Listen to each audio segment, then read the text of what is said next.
if as human beings, as spiritual beings, having human experiences, we are living from our hearts, we are being honest and genuine and authentic as who we are and doing our best. Not that we don't sometimes do things that we wouldn't do differently another time, but that our intention is to simply be who we are. We are naturally going to rub up against people.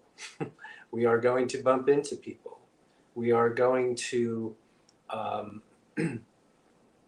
trigger people without having any sense that that's what has happened. I've sat in spiritual workout classes, I've facilitated spiritual workout classes and triggered people sitting in the class, right? So when it's intentional, I know exactly where that button is on you, and I'm pissed at you, and I'm going to fucking push it right now just because it's going to make me feel better and I want you to suffer. Then that is an entirely different dynamic than when, in the course of human events, we knock into each other and people get triggered. And it comes down to what we're responsible for and what we're not responsible for. We're responsible for being who we are. We're responsible for staying aligned. We're responsible for reporting in and aligning with the being part of the human beings we are. And again, if in the course of those events other people get triggered, we are not responsible for those triggers. Everybody's responsible for their own. So Delilah's heard me say this before, three cheers for triggers, right? They're only going to show us something about ourselves that's quote unquote unhealed. You know, that's a bit of a something. It's a button. Don't come near me. I've got this button. Or don't push this button. Or look at my button. How about no button? Is that such a crazy idea? Is it such a crazy idea? So when we're triggered, that's fantastic information for us if we are on a growth path.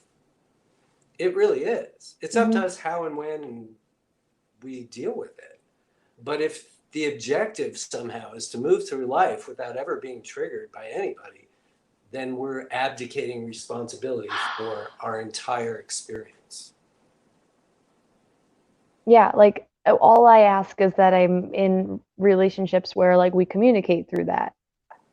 Like Yeah. this weekend we went away and we got to the Airbnb and it was dirty. It was filthy. And I was my scarcity was triggered because we spent a lot of money on the Airbnb. And then it was like it went into this whole story in my mind of like we're not going to be able to go as many places that I want to go in my life if we're spending this much money and we're spending so much money and I'm scared to spend it and this place is a shithole, so I'm outraged and I should call them and get money back. 'Cause if I can get money back, then we can do more in life. Like that's where I went with my scarcity trigger. And instead of Nick getting, because I think in the past he would get frustrated, like that he's like providing me with this an amazing Airbnb and I don't like it. So he's like feels personally attacked. And we've just cultivated so much more intention now that this time it was like he let me vent and so that I could say like everything I just said to you, like here's actually why I'm pissed. And also like and like five other things. Like I was able to express the deeper emotions. Yeah. And he was able to give gratitude for me to being such a like he called me a hardcore nester.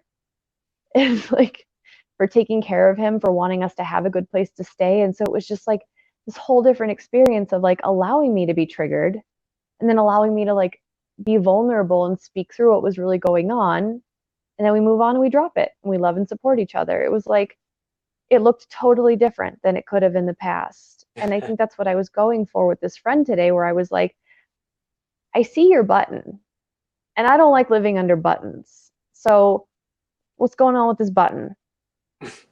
And that's really like, because that's how I desire to live. Like, I don't want to just shut down and not be me because you have a button that I have to tiptoe around. And So like you sharing those differing perspectives of like, no, I don't wake up this morning and want to ruin anyone's life. I'm like, okay, thank you, because that's literally how I felt like afterwards. Well, Like, again, so Christina, there's that whole yeah, codependent dynamic, what I'm responsible for, what I'm not. And this is, did you see what Alessandra said, that Nick was being no, compassionate?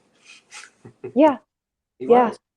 Right. So, yeah, it really is all this stuff. And we've all, look, we're all in that, in the swirl. We're all in transition. We all know what it's like to be codependent. We know what it's like to try to fix everything.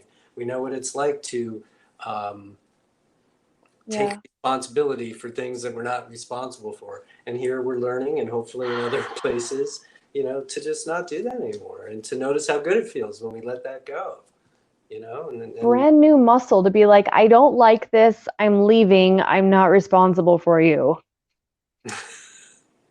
and how much energy and time did that free up? Well, not a whole lot because then I spiraled downward for a while afterwards trying to figure out if I did the right thing. But but for the most part, 85% on the right track. I didn't get set back too far. So Very good. Very good. Anything thank else? you. No, I'm good. Thank you. All right. Thank you.